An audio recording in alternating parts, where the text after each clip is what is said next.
Morning YouTube and welcome to my studio. My name's Charlotte, I'm an artist based here in Wiltshire and I primarily do abstract portraiture and anything to do with the human body. So this week I'm actually filming it this morning, so Monday the 1st of July I'm here. It's been a bit of a manic week, so I haven't been able to schedule this like I normally do, but you know what? That's absolutely fine. It's because we went away on holiday to Wales for a few days. It was absolutely fantastic and the break that we needed. And then yesterday we drove all the way to Telford, which is about 2 hours away west of Birmingham here in the UK, to pick up my artwork that was in the Footprint Gallery open exhibition in Jackfield. So this does mean that the lovely Chloe is back in the home. She is still for sale if you are interested, and I feel really happy that she's back, to be honest, because the wall was looking a little bit bare, but I'm really looking forward as well to painting another portrait that could possibly hang there. It does mean, however, the studio is a mess. We came in last night, just dumped everything down in order to relax after a long day driving. So I'm gonna sort that out today, as well as share something exciting with you that also happened over the weekend.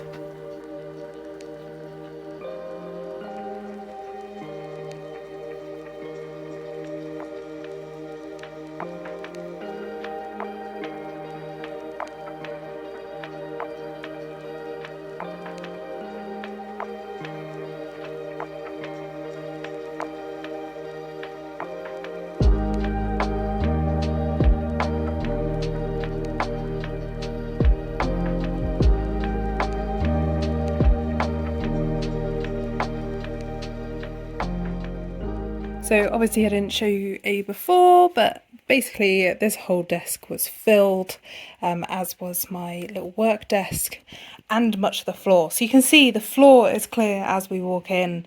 Chloe is now up on the wall. I have some prints, well, these are the originals that I need to sort out prints for, as well as my latest dog commission. And just look at these three. Aren't they adorable? I'll be sharing this one on my social media in the next couple of weeks. And then nothing much changed up there, but I have started to put my canvases in one of the nooks, and I'm hoping that I'll be able to sell some things so then I can have a proper nook for all the finished canvases. So what happened last weekend? There was quite a few things happening. First of all, we went on holiday, as I said, and it was just such amazing time to relax together, as loads of things have been happening in our lives recently, and this time just meant that we could just be together. There was no preconceptions of what we were going to do, but Wales was fantastic. We did get sunburnt. It has gone from my forehead, luckily, but it was tiring in that respect, but also fantastic. But before we got to Wales, Friday was our first excitement, as I was collaborating with Vibish Brewery here in Swindon, and they used one of my artworks on their birthday brews. So it's the Cherry Heffenweiser, and this is a can straight from the fridge. It's really, really cold, but it uses my original artwork, Plump, and the beer they've even called Plump. And a non-beer drinker, I didn't think that I would absolutely love it. However, I couldn't stop sipping it. It was absolutely fantastic. They've managed to, because I had no hand in brewing this, but Vibish have managed to really put in that cherry carefully so that you get the flavour without getting the sourness or any other part of cherry that you're like sometimes like, oh no. So I would definitely recommend going and following their social media and having a look at when these are for sale. The cans are awesome as well. It's really textured but like soft and they also have this on tap on some brew days.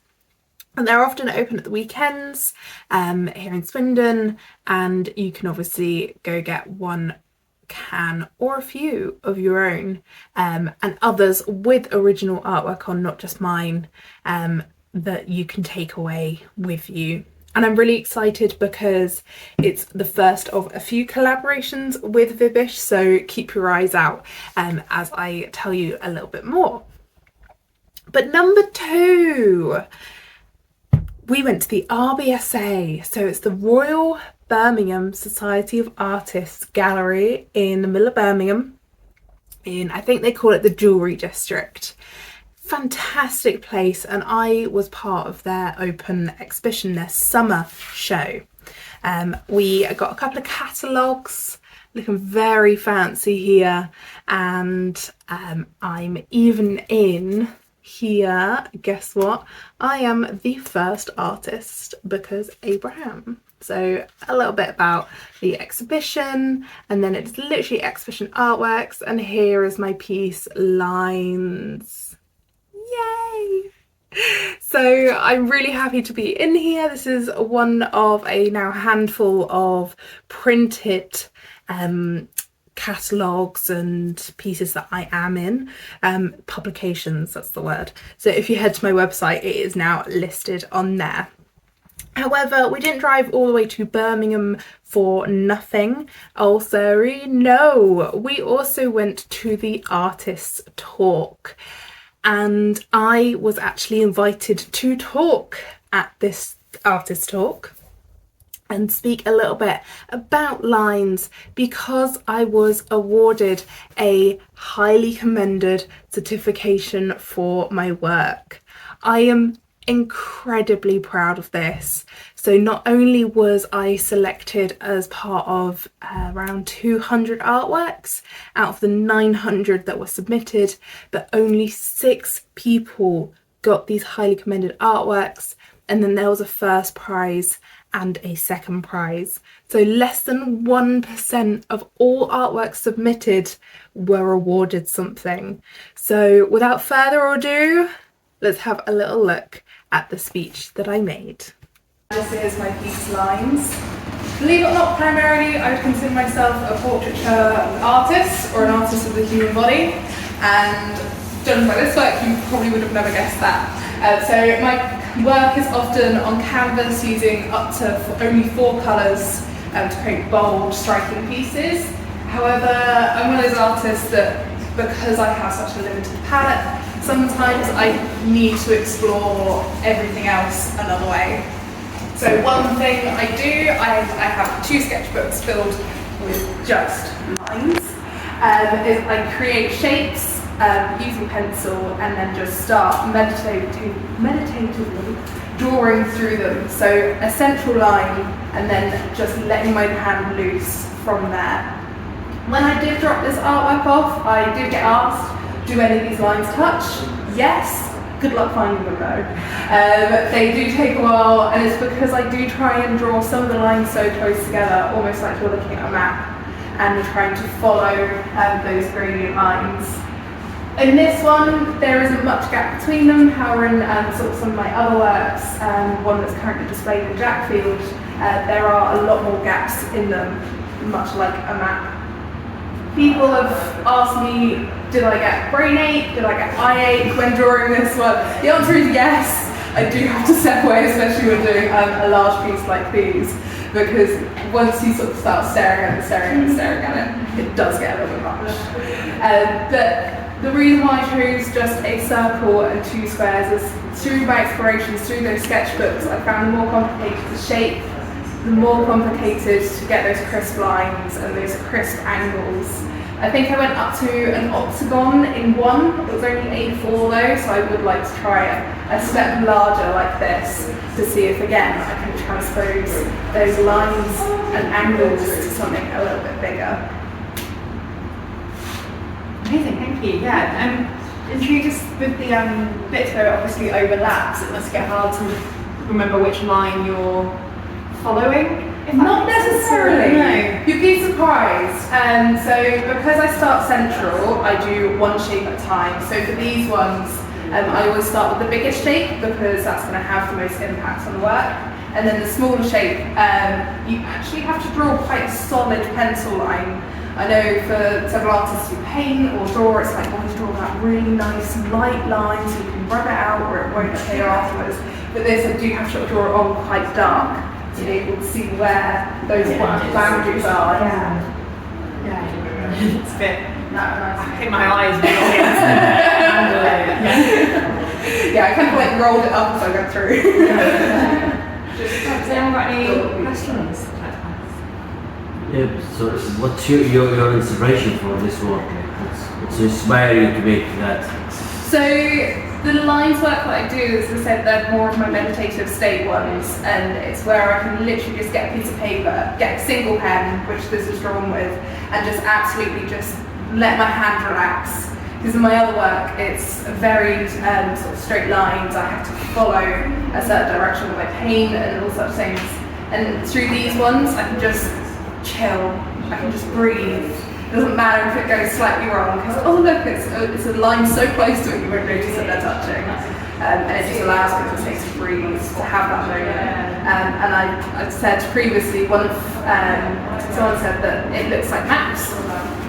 So I actually went to Scotland a few weeks later after creating this one, and I drew one that reminded me of our journey through Scotland, which is a little bit more of a personal connection, and kind of through that. But this one, just absolutely letting that hand just draw loosely.